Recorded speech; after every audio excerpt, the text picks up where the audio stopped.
Assalamualaikum warahmatullahi wabarakatuh dan salam sejahtera buat kita semua. Pada kesempatan kali ini, kita kembali akan melanjutkan materi kita. Nah, untuk materi kali ini, kita akan membahas terkait materi cahaya part 2 atau bagian 2, yakni materi pembiasan cahaya. Sebelum kita lanjut, jangan lupa ya, sains itu menyenangkan. Apa sih yang perlu kita pahami terkait pembiasan? Nah, pembiasan cahaya sering juga dikenal dengan refraction ya. Nah, yang pertama yang perlu kita pahami adalah definisinya. Pembiasan adalah peristiwa pembelokan cahaya pada saat mengenai bidang batas antara dua medium yang berbeda kerapatannya. Nah, dalam pembahasan pembiasan maka kita akan mengenal hukum Synelius. Ini penting ya. Nah, hukum Synelius itu ada dua. Hukum Synelius pertama dan kedua. Nah, bunyi hukum Synelius pertama yakni sinar datang, ini yang warna merah, sinar bias yang warna hijau, dan garis normal yang ini terletak pada satu bidang datar ya. Nah, hukum Synelius yang kedua ini yang tidak kalah pentingnya, yang wajib kita pahami. Bunyinya, jika sinar datang dari medium kurang rapat menuju ke medium lebih rapat, contoh ini ya, datangnya dari udara menuju ke air, maka sinar itu biasnya ya akan dibelokkan mendekati garis normal. Ini garis normal, pasti dia mendekati. Namun sebaliknya, jika sinar datang dari medium rapat ke medium yang kurang rapat, maka sinar itu, sinar biasnya akan dibelokkan menjauhi garis normal. Dipahami ya? Oke, kita lanjut. Nah, jika kita bicara tentang pemantulan, maka contohnya adalah pada cermin. Namun jika kita bicara tentang pembiasan, contohnya yakni terjadi pada lensa. Oke, nah apa sih lensa itu? Lensa adalah benda optik tembus cahaya yang dibatasi oleh dua permukaan bidang lengkung. Nah, sama dengan cermin, lensa juga memiliki beberapa jenis. Nah, untuk yang pertama kita akan membahas lensa cembung. Selanjutnya kita akan membahas lensa cekung. Nah, ini juga perlu dipahami, kalau di cermin itu kan ada cermin positif, ada cermin negatif. Cermin positif adalah cermin cekung, cermin negatif adalah cermin cembung. Nah, kalau kita bicara tentang lensa, maka dia sebaliknya. Justru lensa cembung adalah lensa positif, lensa cekung adalah lensa negatif. Nah, di sini yang perlu dipahami lagi adalah sifat dari lensa cembung. Nah, pasti dia akan sama dengan sifatnya cermin cekung. Coba lihat sini ya. Sifatnya dia konvergen, mengumpulkan cahaya. Ya, jadi dia karena mengumpulkan cahaya disebut konvergen. Jenis-jenis lensa cembung itu ada biconvex, biconvex ya. Kemudian ada plan convex dan ada convex konkav. Nah, contohnya di sini. Ya. Cembung rangkap, cembung yang datar, cembung yang cekung. Nah, yang perlu dipahami berikutnya lagi adalah terkait bagian-bagian pada lensa. Nah, kalau pada cermin itu pembahasan kita di materi sebelumnya itu hanya terdapat satu titik fokus saja. Nah, pada lensa itu terdapat dua titik fokus ya, dan ruang bendanya bisa ada di sini, bisa juga di sini ya. Nah, ini bisa dilihat ya. Nah, jadi karena diteruskan, maka fokusnya ada fokus 1, ada fokus 2. Ruangannya di sini ada ruangan 1, 2, 3, di sini juga ada ruangan 1, 2, 3, di sini ada ruangan 4, di bawah juga ada ruangan 4. Jadi tentu berbeda dari bagian-bagian pada cermin. Nah, kita lanjut. Sama dengan cermin, lensa juga punya sinar-sinar istimewa. Apa sih fungsinya sinar istimewa? Supaya nantinya kita bisa menggambar bayangan yang terbentuk. Nah, untuk menggambarnya kita harus memahami sinar-sinar istimewanya. Untuk lensa cembung, ya kalau ingin menghafal itu mirip-mirip dengan cermin cekung, ya. Jadi lensa cembung sama dengan cermin cekung, lensa cekung sama dengan cermin cembung, ya. Itu dipahami ya. Nah, bunyi sinar istimewa pertama, sinar datang sejajar sumbu utama. Nah, kalau di cermin dipantulkan, kalau di lensa dibiaskan melalui titik fokus ya. Coba lihat di sini. Jadi dia diteruskan ya karena titik fokus. Nah, istilahnya dibiaskan. Jadi sinar datang sejajar sumbu utama dibiaskan melalui titik fokus ini. Yang kedua, sinar datang melalui titik fokus dibiaskan sejajar sumbu utama. Oke, hampir mirip ya dengan cermin cekung. Cuma perbedaan kata pemantulan dan pembiasan. Dan yang sinar istimewa ketiga berbunyi sinar datang melalui titik pusat ke lengkungan cermin. Diteruskan tanpa dibiaskan. Nah, ini.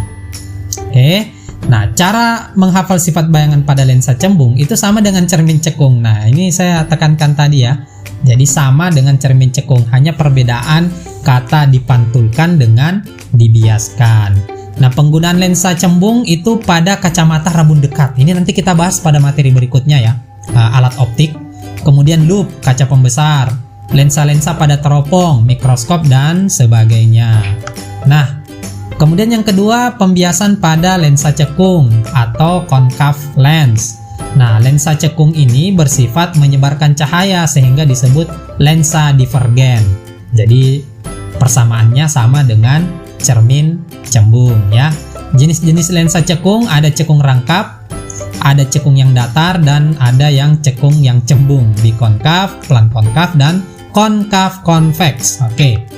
Bagian-bagiannya, nah tadi kan kalau yang cembung dia menonjol ke depan, kalau yang cekung dia melengkung ke dalam ya. Nah, ruangannya sama ya, terdapat dua titik fokus. Oke. Lanjut, di sini juga tentu ada sinar istimewa sama dengan lensa cembung tadi ya. Nah, untuk sinar istimewanya lensa cekung sama dengan cermin cembung ya, diingat baik-baik. Jadi yang pertama sinar datang sejajar sumbu utama, kemudian dibiaskan seakan-akan berasal dari titik fokus. Nah, ini. Yang kedua, sinar datang seakan-akan menuju titik fokus. Ini seakan-akan menuju titik fokus, dibiaskan sejajar sumbu utama. Selanjutnya, sinar datang melalui titik pusat optik diteruskan tanpa dibiaskan. Nah, di sini ada catatan. Sifat bayangan pada lensa cekung ya, itu selalu maya, tegak, dan diperkecil. Nah, ini di save ya, diingat baik-baik. Pada lensa cekung selalu maya, tegak, diperkecil. Nah, penggunaan lensa cekung itu ada pada kacamata rabun jauh. Kalau lensa cembung tadi rabun dekat, nah lensa cekung rabun jauh. Lensa pada teropong panggung Galileo dan sebagainya. Oke. Nah, rumus pembentukan bayangan pada lensa itu sama dengan rumus-rumus yang berlaku di cermin ya. Seper F sama dengan seper S ditambah seper S aksen, di mana cara mencari F R/2, dan untuk mencari perbesaran bayangan S aksen per S atau H aksen per H. Nah, ini rumus singkatnya. Untuk mencari F, S dikali S aksen per S tambah S aksen untuk mencari S. Nah, F itu titik fokus, S jarak benda, S aksen jarak bayangan. Nah, S sama dengan S aksen kali F per S aksen kurang F, atau S aksen rumus singkatnya sama dengan S kali F per S kurang F. Nah, ini bisa kita gunakan ketika ingin mencari hasil dari suatu perhitungan dengan cepat ya. Nah, ini bisa kita manfaatkan. Kalau ini harus disamakan dulu penyebutnya ya, dan diselesaikan. Biasanya agak panjang, kalau ini cepat ya. Nah, ini rumus singkatnya. Oke. Nah, bedanya dengan di cermin, kalau di lensa itu kita mengenal adanya kekuatan lensa ya. Nah, bagaimana cara mencari kekuatan lensa? Kekuatan lensa itu dicari dengan rumus P sama dengan seper F ya, bila satuannya meter. Nah, kalau satuannya cm, maka P sama dengan 100 per F. Ingat ya, kalau menggunakan meter itu seper F, kalau menggunakan satuan cm 100 per F. Nah, untuk menambah kekuatan lensa, kita dapat gunakan gabungan lensa dengan sumbu utama dan bidang batas kedua lensa saling berhimpit satu sama lain. Dari penggabungan lensa ini, maka akan didapatkan fokus gabungan yang memenuhi hubungan. Nah, ini bisa dicari ketika nanti ditanyakan berapa